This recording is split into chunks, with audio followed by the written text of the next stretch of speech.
Hi all. നമ്മളിന്ന് discuss ചെയ്യാൻ പോകുന്നത് GIT ചാപ്റ്ററിൽ നിന്നുള്ള മെഡിസിനൽ കെമിസ്ട്രി റിലേറ്റഡ് ക്വസ്റ്റ്യൻസ് ആണ്. First one, SAR of H2 receptor blockers. So H2 receptor blockers എന്ന് പറഞ്ഞാൽ ഏതൊക്കെയാണ് ഡ്രഗ്സ്? സിമെറ്റിഡിൻ, റാനിറ്റിഡിൻ, ആ ഒരു ക്ലാസ് ഓഫ് ഡ്രഗ്സ് ആണ് H2 റിസപ്റ്റർ ബ്ലോക്കേഴ്സ് എന്ന് പറയുന്നത്. ഗാസ്ട്രിക് ആസിഡിന്റെ സെക്രീഷൻ കുറയ്ക്കാൻ വേണ്ടി നമ്മൾ യൂസ് ചെയ്യുന്ന ഡ്രഗ്സ് ആണ്. സോ H2 റിസപ്റ്റർ ബ്ലോക്കേഴ്സ് എന്ന് പറയുന്നത് these are competitive antagonist of histamine at H2 receptor. Okay, histamine H2 റിസപ്റ്ററിൽ ആക്ട് ചെയ്തിട്ടാണ് histamine induced gastric acid secretion അവിടെ നടക്കുന്നത്. സോ ഈ H2 റിസപ്റ്റർ ബ്ലോക്കേഴ്സ് എന്ത് ചെയ്യും? They will competitively antagonise the action of histamine at H2 receptor. So അവിടെ gastric acid secretion block ആവുകയാണ് ചെയ്യുന്നത്. അതുകൊണ്ട് തന്നെ നമുക്ക് ഈ പെപ്റ്റിക് അൾസർ ഡിസീസ്, ജേർഡ്, അതുപോലെ തന്നെ ഗാസ്ട്രിക് ആൻഡ് ഡ്യൂഡിനൽ അൾസേഴ്സിലൊക്കെ ഗാസ്ട്രിക് ആസിഡ് സെക്രീഷൻ കുറച്ച് ഒരു എഫക്റ്റ് കിട്ടാൻ വേണ്ടി, ട്രീറ്റ്മെന്റ് കിട്ടാൻ വേണ്ടി നമുക്ക് H2 റിസപ്റ്റർ ബ്ലോക്കേഴ്സ് യൂസ് ചെയ്യാൻ പറ്റും. ഓക്കെ, ഇതാണ് മെക്കാനിസം എന്ന് പറയുന്നത്. സോ ഇതാണ് structure, general structure of H2 receptor blockers ആണ്. ഇത് ഒരു എക്സാമ്പിൾ ആണ്, സിമെറ്റിഡിന്റെ സ്ട്രക്ചർ ആണ് ഇവിടെ തന്നിട്ടുള്ളത്. ഇതാണ് സ്ട്രക്ചർ ഓഫ് ഹിസ്റ്റാമിൻ. സോ നമ്മൾ പറഞ്ഞു എന്താണ്? H2 receptor blockers are competitive antagonist of histamine അല്ലെ? അതുകൊണ്ട് തന്നെ ഇത് രണ്ടും കോമ്പറ്റേറ്റീവ് ആന്റഗോണിസ്റ്റ് ആയതുകൊണ്ട് തന്നെ സ്ട്രക്ചറും സിമിലർ ആണ്. സോ ഹിസ്റ്റാമിന്റെ സ്ട്രക്ചറും സിമെറ്റിഡിന്റെ സ്ട്രക്ചറും നോക്കി വെക്കാം കേട്ടോ. സോ ഇനി നമുക്ക് SAR നോക്കാം. അതിന് ആദ്യം ജനറൽ സ്ട്രക്ചർ അറിഞ്ഞിരിക്കണം. എന്താണ് ഒരു H2 റിസപ്റ്റർ ബ്ലോക്കറിന്റെ ജനറൽ സ്ട്രക്ചർ എന്ന് പറയുന്നത്? എന്താണ്? ഇതിലൊരു അരോമാറ്റിക് ഹെറ്ററോസൈക്ലിക് റിംഗ് ഉണ്ടായിരിക്കും. Aromatic heterocyclic ring is present. So സിമെറ്റഡിന്റെ കേസ് എടുക്കുകയാണെങ്കിൽ ഈ ഹെറ്ററോസൈക്ലിക് റിംഗ് എന്ന് പറയുന്നത് ഇമിഡസോൾ റിംഗ് ആണ്. ഓക്കെ, ദെൻ ഫാമോറ്റിഡിന്റെ കേസ് എടുക്കുകയാണെങ്കിൽ ഈ ഹെറ്ററോസൈക്ലിക് റിംഗ് തയസോൾ റിംഗ് ആണ്. ദെൻ റാനിറ്റിഡിന്റെ കേസ് എടുക്കുകയാണെങ്കിൽ ഹെറ്ററോസൈക്ലിക് റിംഗ് ഫ്യൂറാൻ ആണ്. സോ ഇതാണ് വരുന്നത്. ഏതൊരു സ്ട്രക്ചർ H2 റിസപ്റ്റർ ബ്ലോക്കറിന്റെ സ്ട്രക്ചർ എടുത്തു കഴിഞ്ഞാൽ അതിലൊരു ഹെറ്ററോസൈക്ലിക് റിംഗ് ഉണ്ടായിരിക്കും.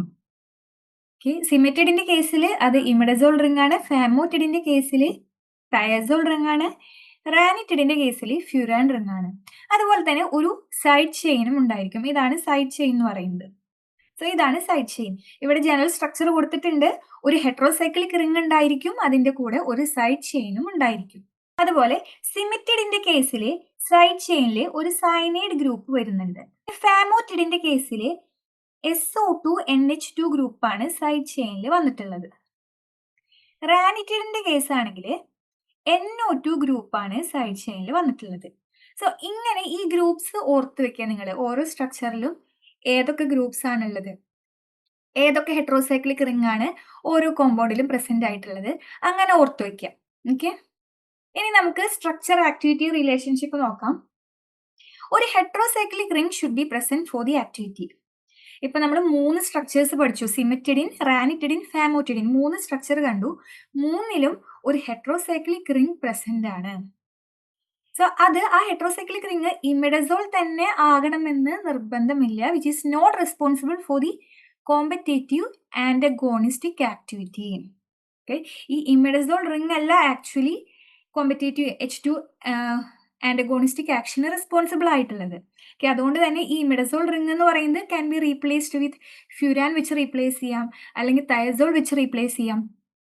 സോ അവിടെ ഒരു ഹെറ്ററോസൈക്ലിക് റിംഗ് പ്രസന്റ് ആയിരിക്കണം, ബട്ട് അത് ഇമിഡസോൾ തന്നെ ആകണം എന്ന് നിർബന്ധമില്ല. It is not responsible for the H2 receptor antagonistic activity.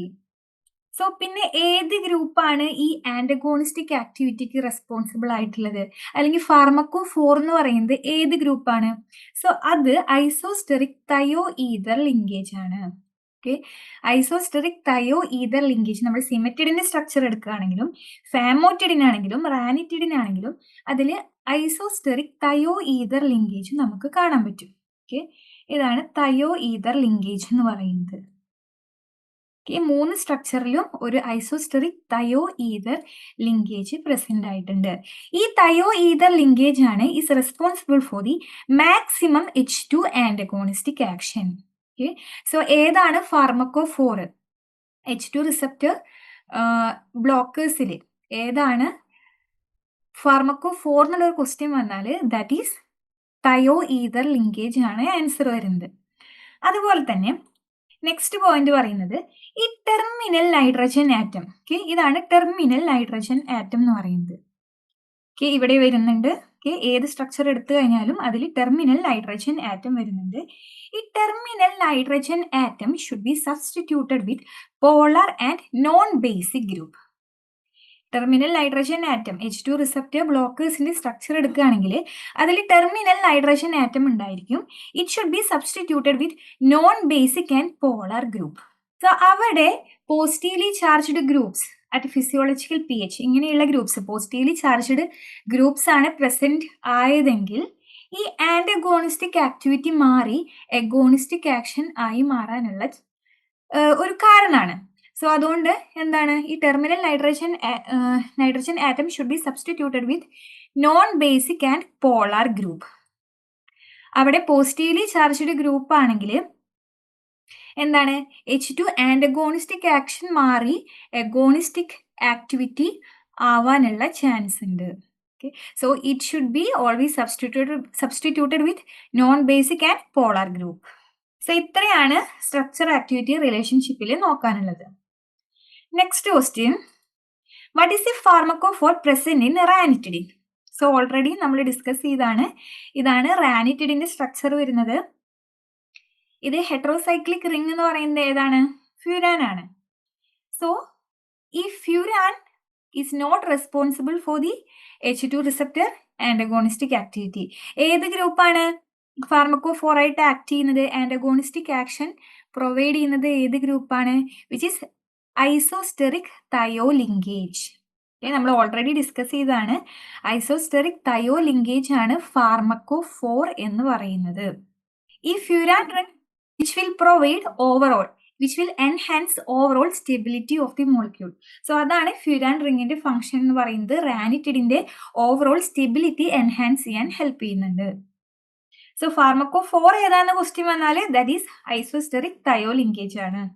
Next question, structure of ranitidine will be given and question asked was, if we add a group that give positive charge, the drug will be converted from antagonist to agonist.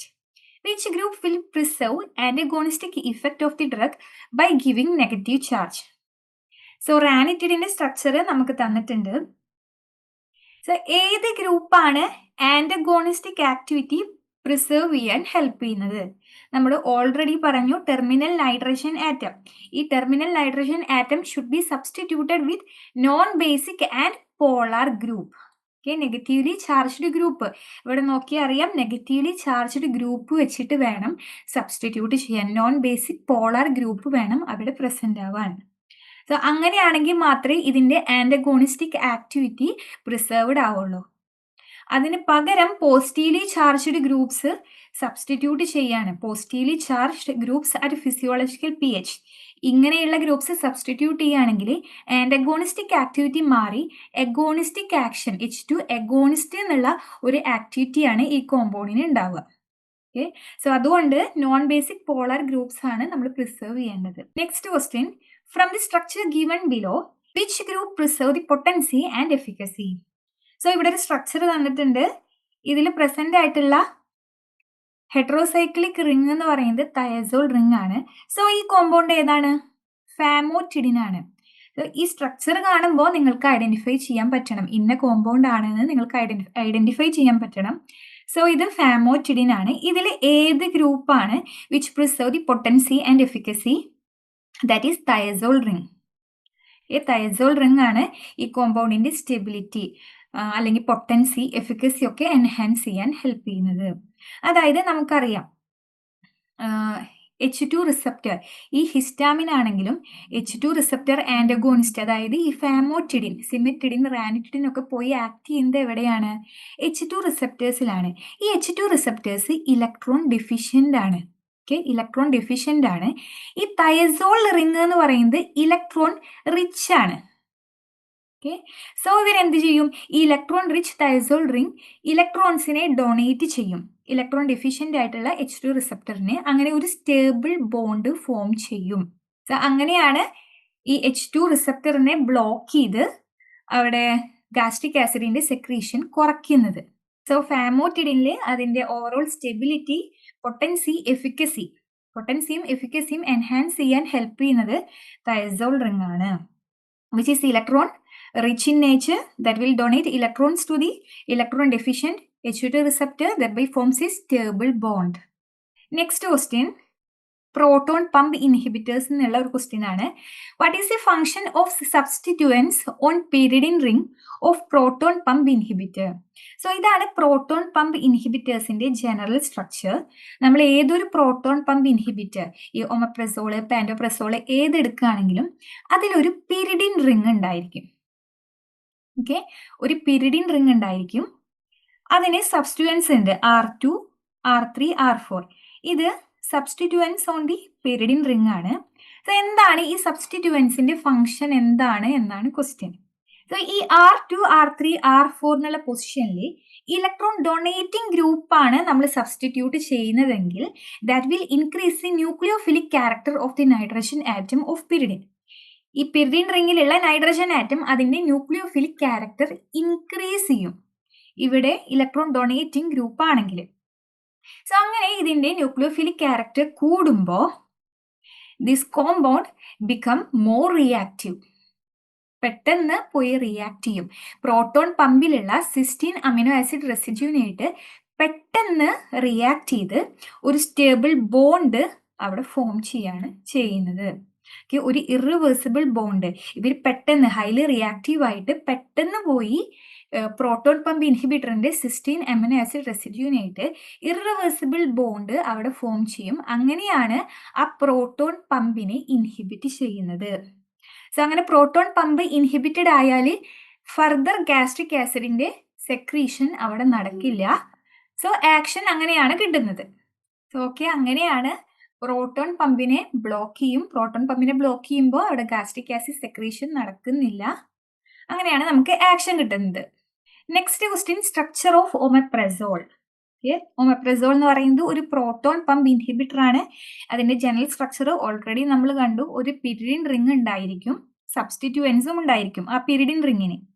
So ഇനി എങ്ങനെയാണ് ഇതിന്റെ structure നമുക്ക് detailed ആയിട്ട് നോക്കാം. ഒമപ്രസോളിന്റെ structure. ഈ ഒരു structure കാണുമ്പോൾ നിങ്ങൾക്ക് ഐഡന്റിഫൈ ചെയ്യാൻ പറ്റണം, ദാറ്റ് ഈസ് ഒമപ്രസോൾ. സോ ഇതിൽ ഒരു ബെൻസ് ഇമിഡസോൾ റിംഗ് പ്രസന്റ് ആണ്. അതായത് ഇതാണ് ബെൻസീൻ റിംഗ്, ഇതാണ് imidazole ring. So together is known as benzimidazole ring, which is the core structure. ഒമപ്രസോളിലുള്ള കോർ സ്ട്രക്ചർ എന്ന് പറയുന്നത് ബെൻസിമിഡസോൾ റിംഗ് ആണ്.